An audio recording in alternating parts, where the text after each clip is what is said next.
meantime, we can talk about doing nothing. Yeah. Do we have to talk about it? I mean, can we just sit here for 45 minutes? And... Feel like...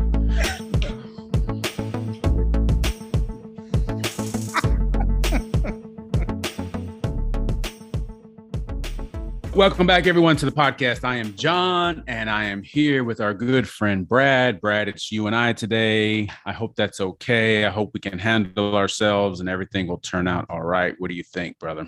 Nah.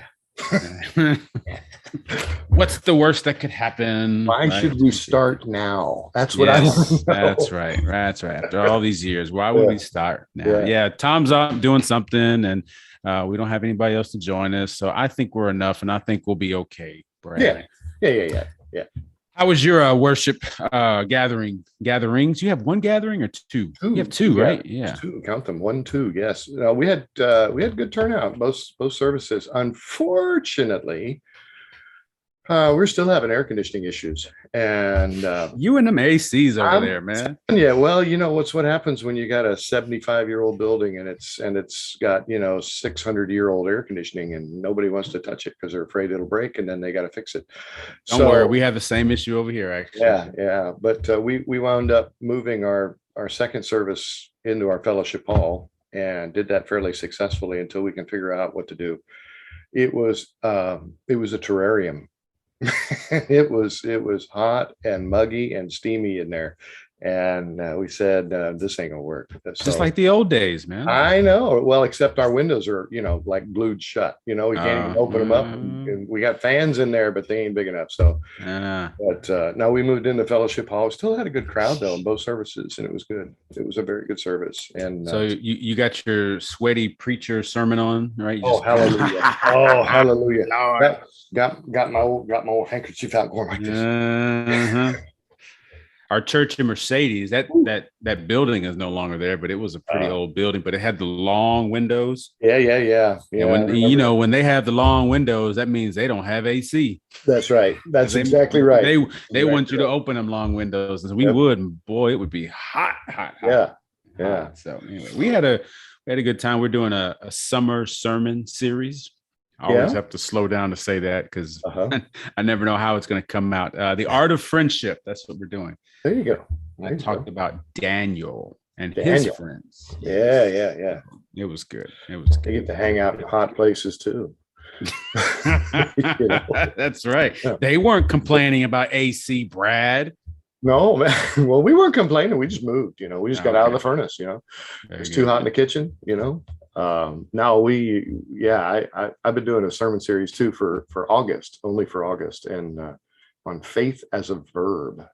Mm-hmm. Actually, faith is a verb. Faith is a verb. Yeah. We faith. We don't faith. We don't have faith. We faith. It's a way of life and not a possession. We do. So. That's great. That's great. Something we do. It's active. Mm-hmm. Man, you're gonna have to help us impart some of that wisdom to us, because what we're going to talk about today. All of a sudden it's like, wait a minute, make up your mind. Do you want us to move, or do you want us to not move? Right. So you're gonna have to help us with that. But before we get there, Brad, I want to show you something. Okay. Sure. I want to show you something. Belle Isle. Do you know Belle Isle? There in Detroit River up there. We got to go last summer. Let's see. Belle Isle opened up a little park there. Well, it is a park, but they opened up a giant slide. Those slides where you sit on the burlap saps and just kind of go down. You ever do those? Yeah. Those are fun. A long time ago. Well, they opened this one. Can you see my screen there? Yeah, I got it. They opened this one and they immediately had to close it. And I'm going to see if you can guess why. You ready for this? Do it. Here we go. Oh, this looks fun. Look how big that is, man. Oh, it looks fun. And then, whoop, boom. My God. Boom. Oh, airborne. God. Airborne. Yeah. I'm sorry. I've watched it 12 times already, but I'm going to watch it again. I wish I could do this. This looks fun. It looks like total fun until boom, that right there. Right there. Woof-da, What goes through my mind is Chevy Chase in that Christmas Vacation, getting that stuff out and just spraying it all down that slide. Now, no one's seriously hurt. That's the only reason why I That's laugh. good. Like in my house, we have a rule. I've always told the kids, like, if one of your siblings fall, you make sure they're okay, then you laugh. Right. You laugh like crazy. Make sure they're okay, and then you laugh. So, Right. but they immediately closed it because people were going too fast on this slide, and things like that were happening. The potential for injury and everything else, and slow down here. There's a speed limit, I can't imagine like being hyped about these things. Like I remember being on a kid and being on these are fun. And then all of a sudden you're catching air and your life is flashing in front of you and you're trying to hold on to nothing. Whack, oh, yeah.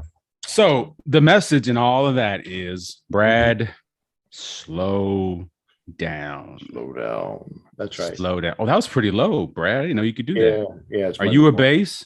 Sometimes. Sometimes. Morning. Yeah. When my allergies are acting up, I go. Exactly. If I haven't had a chance to clear my throat, yes. So, slow down. Right. That's actually the theme for today's podcast.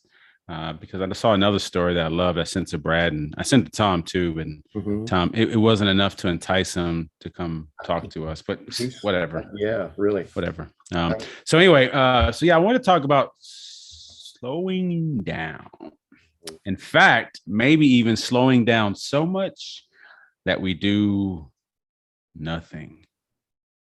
And Brad and I, we talked about, instead of talking about doing nothing, what if we just sat here and did nothing?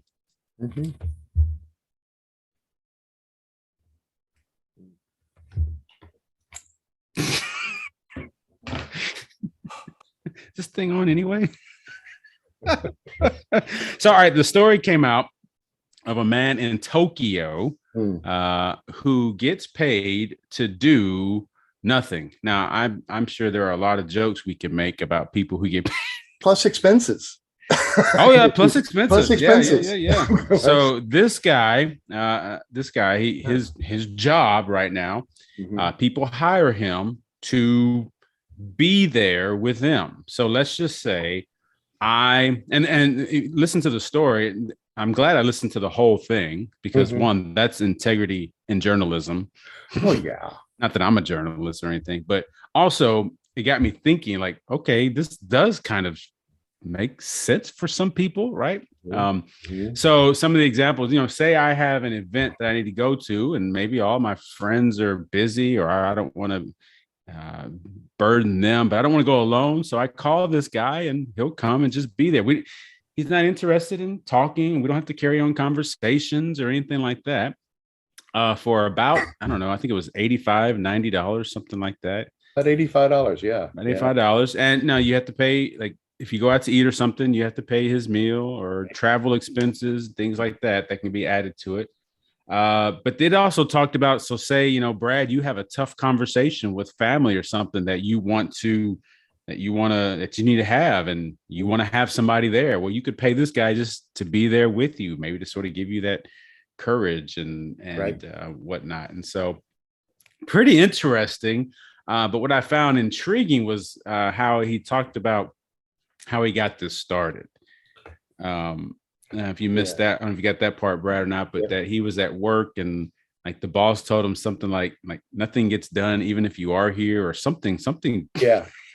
Whether you're here or not, we still don't have any productivity. Yeah. Pretty demeaning, but, and so he got to wondering, and I wrote this down because I love it. If there was a way he could do nothing productively, is there a way to do nothing productively? I don't know, Brad. Is there a way you can do nothing productively? What's the product? That's the question. If it's productive, there has to be a product. Yeah, even the semantics there just kind of go, huh? So if you want to be productive, that implies something is being produced. Right. Okay. Now, of course, literally for him, what's being produced is company. He's being present. That's it. You're paying him to be present with you. So I like the one story of the restaurant that had opened and couldn't get any customers, and so they hired him to sit in there and eat, and that would be an enticement for others. Well, he's eating, it must be all right. You know, he's still alive, okay. I guess. You know. Yeah. How many times you go to a place, you're like, oh, there's nobody here. Should I be here? Yeah. No. Yeah. That was. Yeah. I didn't think about that. Yeah. Let's. Maybe churches need to start hiring people. Whoa, dude. Oh, no. You know, it's like, yeah, I'm a ringer. Yeah, that's right. I'm a church ringer. Don't sign me up for any committee. I'm just here. They pay me to be here. But like I told you, Brad, I got, as I was listening to also, I got to thinking, man, that's kind of sometimes how it is for me. Somebody comes into the office or they ask me to go visit, whatever, and you know, and they need to talk about something, and you know, they go on, and you know, one, I don't want to because I want to give them time, but two, I can't get a word in edgewise, even if I did want to. Right. That's right. But at the end of our, 45-minute hour conversation, they're like, wow, thank you, Pastor. You really helped me. And in my mind, I'm thinking, well, I didn't say anything, a word. Right? Do anything, yeah. Right. But in that case, that's kind of an example of doing nothing productively. I mean, you're listening, I guess. You're being present. That's what you're talking about. Yeah. So that in and of itself is something. But the reason why I like this conversation is Brad, I don't know if you've been in church for a few years. You may have seen this. Our churches, man, they can be just a place of just utter busyness, man. Yes. And then as pastors and church leaders, sometimes we want to get all upset because nobody wants to come help you do this other program that you came up with, or this other project that you planned that you wanted to do. And you're mad because nobody wants to show up. Well, part of what's happening is, one, people are busy themselves as families and with work and whatnot. And sometimes it just feels like the church is just another place to be busy. And I don't know if I detest that. Right? Busyness is not employment. Yeah. I mean, and I don't mean that as in you get paid to be busy. I mean, it's not holy work. Yeah. I wrote a message last week. There's the difference. Busyness is not holiness. That's right. And I think maybe for a lot of us, a lot of our people, maybe it kind of has been. Well, the more we can just figure out to do the activities and whatnot, then maybe that means we're being productive. Maybe that means something's happening. Maybe that means this is important. And the reality, what we found out is, well, maybe it's just been busy work. Yeah. And I think the church, you read, I love the book of Ephesians, and the book of Ephesians, I think we have this vision of what the church can be in the cosmic work of God.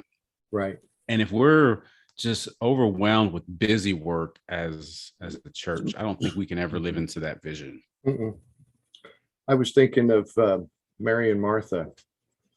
The story of Mary and Martha, and how Martha was so tied up in her busyness and was angry that Mary wouldn't join her.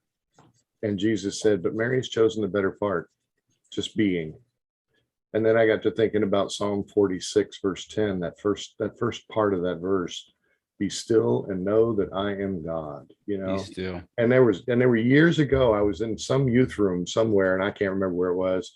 And they had a poster on the wall that had that verse, be still and know that I am God. And the first line was be still and know that I am God. And the second one was be still and know that I am.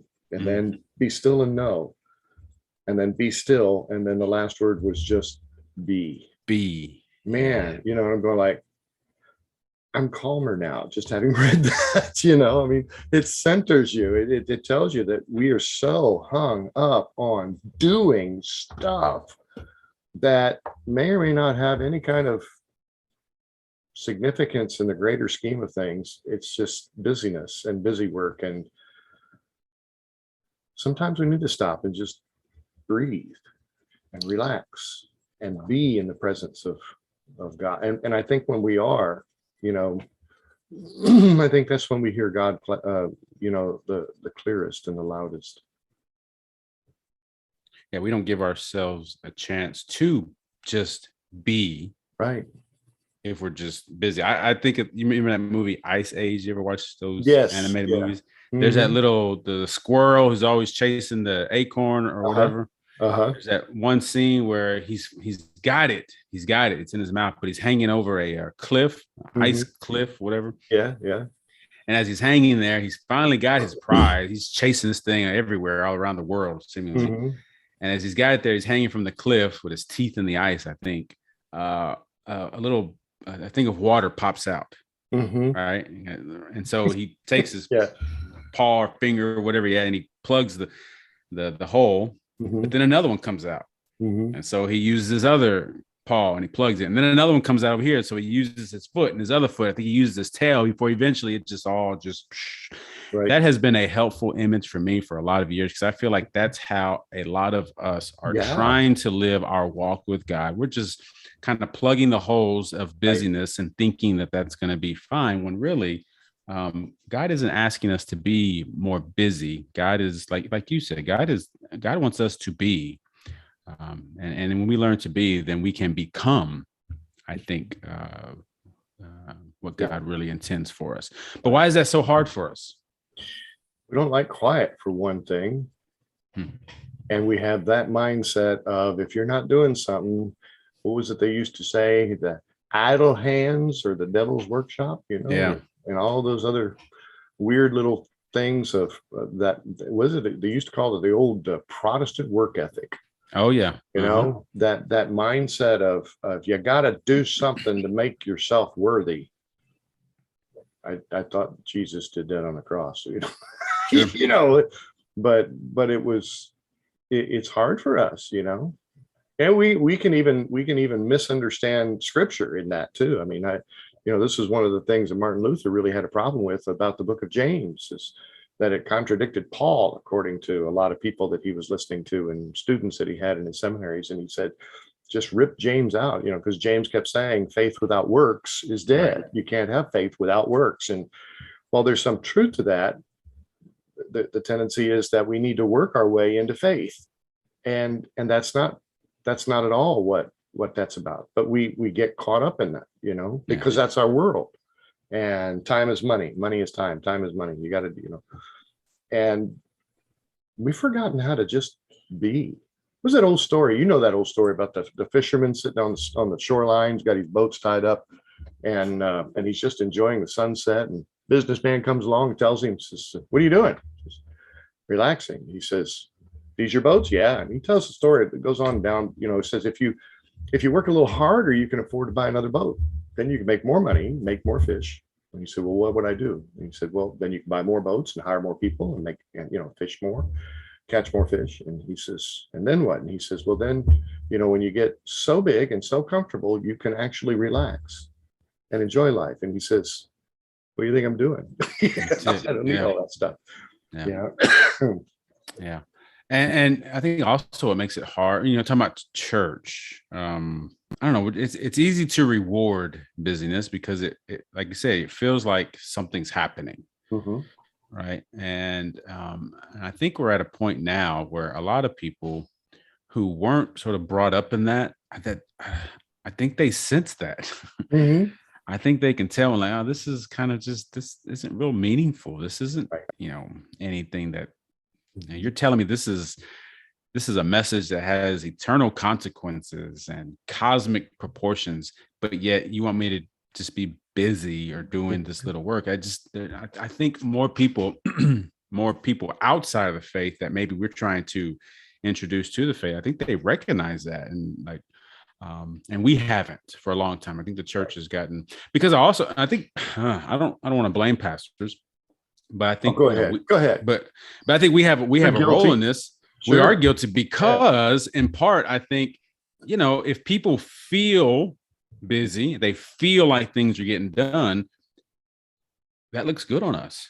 Mm-hmm. Mm-hmm. Right. That's easy to say, well, Pastor, you had us doing this and, you had us moving and, we were doing, okay, fine. But, it's harder to evaluate. It's harder to look at like the inner fruit, right? Yeah.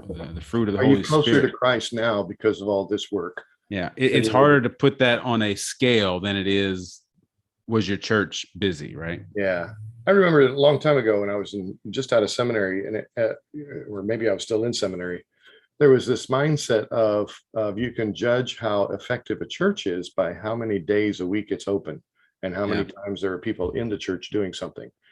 And because, at that time there was a big conversation about schools are the most underutilized facilities, and the cost per square foot. And they do all this math stuff that says, we paid so much money for this and we're only using it 9 months out of the year. Why can't we use it 12 months out of the year? Get the kids off the street and get it. And they started saying, yeah, but right across the street, there's a church. It's only open 1 hour a week. Come on, talk about a waste of money. And so there was this drive to see if you couldn't get more people more active in the life of the church. And I'm thinking, this is really weird. Why are we doing that? It shouldn't have anything to do with the facility. It literally should have everything to do with the relationships.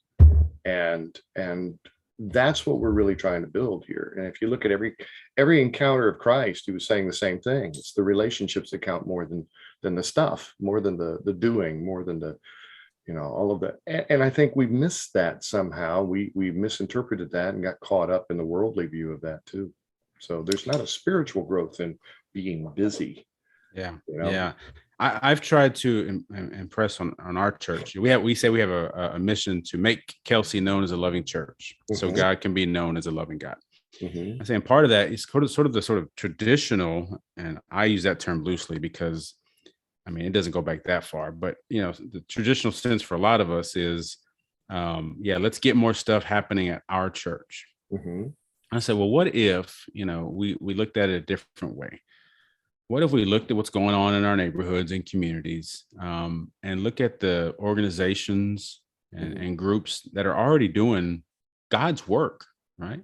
Yeah. And I guarantee you, one of the things that those people say they need is other people that are willing to help, right? Right. If we were try to do something like you said every day of the week, we need money. We need more people. We need so many more things instead of worrying about that. Yeah. That we can't keep running, right? Oh, gosh. What if we said, you know what, let's find where this work is already happening and join those people, right? And that's part of making our church known as a loving church, because we value your work and what you're doing. We feel it's a part of God's work.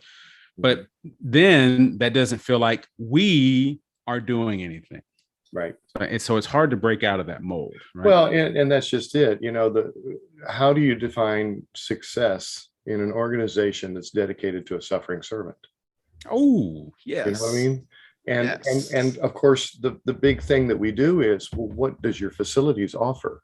And for a long time, that was a huge thing. And just recently, I'm trying to think who it was. It was Duke University or one of the schools, or back east. It was talking about how churches can repurpose their facilities to be more communally available. And because we've overbuilt for our program, so that people will come to the church to be busy in learning the faith and doing the faith and whatever else it is that we're doing.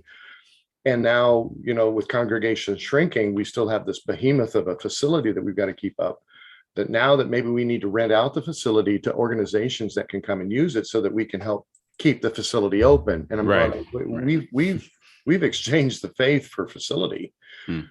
And that's the wrong God. That's the golden calf that we ought not be about. But if you look at some of the smaller churches that are really, really, truly active in their community, they're not active in the community in their building. Right. They're out in the community. They come to worship, and they may have a Sunday school class or 2 or 3, but by and large, they're actually functioning in the community. And I think it's a misnomer that says that we have to be busy here in the church to be able to do that. So I don't know if you can earn a living that way, having people pay you to just be and do nothing, but the church shouldn't be, being nothing. It should be being present in the community. Well, yeah, and that's kind of my point. We're not in my mind, this isn't, yeah, okay, well, we come to church, Sunday, and we're done. It's learning to be something different. The church in Right. the world, right? Exactly. The body And of Christ. Yeah. and just like, with the little raccoon or squirrel, whatever he is, we're just plugging holes that we have that we're creating ourselves. Oh yeah. We don't get a chance to do that, and that's unfortunate, because then we don't get to have the experience or have the joy of that kind of fruitful ministry that we could have, and that is possible. And I think God desires, and it's all because we're just too used to being busy, right? Right. So this isn't an inactive faith we're talking about. Nope. I try to tell people at our church, part of your communion with God, part of your praying is, discerning where God is leading you, right? Mhm. Like, what do you see on the news that just touches you? We might see something on the news, a news story, sad story about, Mhm. something that's happening, and we both may feel, anguish for it. But Brad, you may have a deeper sense of something's got to be done about that. Well, that's probably a clue. Maybe God's using that's where you need to be in ministry, right? And you need to be finding ways to be connected to servant ministry in that capacity. And so, and when you do that, then you make time for those kinds of things. Those are meaningful ways to be in ministry. Yeah. Nobody would ever say that's a waste, because you're doing something that you feel God is leading you to do. And it's kind of interesting to hear you say that. 15 years ago, 17 years ago, I led a group of about 8 or 9 70 and 80-year-old people on a mission trip to help rebuild southern Louisiana after Hurricane Katrina and Rita. Not once, not twice, but 5 times. Wow. Back. And it was because of that very thing. I was looking at the news and I was watching a story about, and I told my group of preachers that I met with that week, I said, I don't know what to do about this, but God is telling me, Bradley, you have this whole shop full of tools. You can go clean up stuff. You can go fix stuff. You can repair houses. Why aren't you doing that? I gave you that resource. Now you're not using it. It's just sitting there in your garage. And thankfully, that group of pastors said, you need to go research this, and you need to tell us tomorrow, what you're going to do about this, that you're going to respond to God's call in your heart. And I went, crap. Okay. I guess I ought to. If God's telling me, I got to do something about it. To me, that's some Hebrews 10 stuff, right? We spur one another to good works. Yeah. And like I said, I went back, told my church, and they said, well, we'll go with you. And I go, no, you don't want to go with me. Yeah, we can go with you. And I'm going like, well, we're going to be doing a lot of cutting up trees that fell. Yeah. So and I'm going, all right. And I got these 70 and 80-year-old people moving trees, cutting trees and moving trees. And it was probably one of the best experiences that I've ever had in ministry outside of the local church, but actually as the church in the world. Yeah, it was a great example. Yeah. I tell, I'm in ministry because of the Nomads. The Nomads, right? Yeah. So if you don't know the Nomads are a group of retired United Methodists who go around the country and in their RVs. Yeah, in their RVs, right? And they go to churches, or they go to different community centers, things like that. And they do work. So, for example, they came several years to our church there in Mercedes, same church I was saying about with the AC, right? Right. They helped us build a new chapel. They helped us with, light electrical and plumbing work. They don't come in, rebuild everything, but just things that you need. And just out of my experience with them, it's a long story, I won't get into it. Like, I've sensed a call to pastoral ministry. And so I feel like that's a lot of times what we're missing is how, when we actually follow what God is leading us to do. And a lot of the Nomads will tell you, I have an RV and I have these skills. God was leading me here. And so, and when we follow that calling, that's the kind of fruit we can actually see. I feel like a lot of times our churches right now, we are seeing the fruit of busyness, right? And it's not good fruit at all. It's not good fruit. Yeah, exactly. And we're paying for it, and we're seeing just the consequences of it. And it could be better. It could be something else, but we have to be willing to we have to be willing to be something else. That's why I love this book, Brad. I think you read this, right? We've talked about it before. Yeah. Simple Church. Yeah, many times. As right before I got on Zoom, I looked at my bookcase. I thought, there it is. I need to have maybe our people at church. Maybe we need to do a study of this together. It looks thick. It kind of is, but it reads pretty easy. And it's a good book. And it's a good book. And it's really this kind of idea that just, I thought I had a copy of it here. I don't know as I do. And I was trying to remember a copy of my office. No, I don't have it here. I have it in my office at the church. There was one part where he called churches. What do they call churches? Like talking about, churches being cluttered. Cluttered with ministry, right? And that's busyness. That's what we would call that. And I just love what he said. I hope I could find it real quick. Something about decorating coffins. That's all we are. We're decorated coffins because we've got the sort of outside veneer of busyness, but we're kind of just dead, and people aren't changing. People aren't transforming, but boy, they sure are busy. So anyway, I should have found that beforehand. But so anyway, that's find it and post it to the link as a link to the video. I should. Yeah, I'll do that. Okay. But anyway, so let's just say, Brad, somebody's listening thinking, yeah, you know what, man, my pastor, they always pass around the clipboard, always want me to do some stuff at the church. Like, do I tell the pastor no? Or what else? What do I do? If what we're talking about makes sense, like what is next? Like, how do I live into that now? Right. I think a big thing that churches need to begin to ask is, how is this furthering the kingdom here on earth?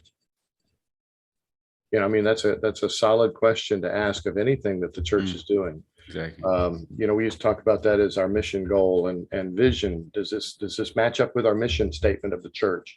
Well, whether you got a mission statement or not, does this really truly draw us closer to Christ today than we were yesterday? That's pretty straightforward. That's pretty simple. Am I closer to Christ today than I was yesterday? Is Christ working more in me today than he was yesterday? And if not, what's in the way? Because transformation is all about that, becoming more Christ-like and becoming allowing Christ to live more in us and through us. And if we're struggling with that, and we're wondering, to what end are we doing this? To what purpose? It really does become a problem for the church and for people who want to stay. Okay. Yeah. So we got some work to do, or we got some work to not do. Is that is that how you say that? Yeah. Yeah. Either way, we get paid, right? No. Yeah. Just kidding. Or maybe we've got some busyness to unravel. And, I think that's closer. Yeah. And there is a faithful way forward that offers, I think, meaningful ministry work, transformation, communion with God, and that is important to not just the life of the church, but like you said, the kingdom of God, and that's what we want people to discover, right? Being the living presence of Christ for others. Yeah. Yes. So don't turn off this podcast and go tell your preacher, well, John said not to sign up for anything. That's not exactly what I'm saying. No, that's not what we said. But you may be a person that sort of leads the new conversation of, is this what we really need to be doing for the glory of God? Are we actually becoming more like Christ through this? And if not, then maybe we need to talk a little more. So that's what I'm suggesting to you. I agree. But I'm not afraid of your preacher anyways. You tell him whatever you want. That's right. Unless he's a district superintendent or she's a district superintendent. No, talk a little more. So, all right. All right, Brad. Well, we do a good job of doing nothing around here. I mean, there you go. We're pretty good at it. So another 45 minutes gone. Just like that, man. Just like that. Yeah, dude. Like that. Nobody paid us $85 or our expenses, but whatever. Yeah, it's fine. Yeah.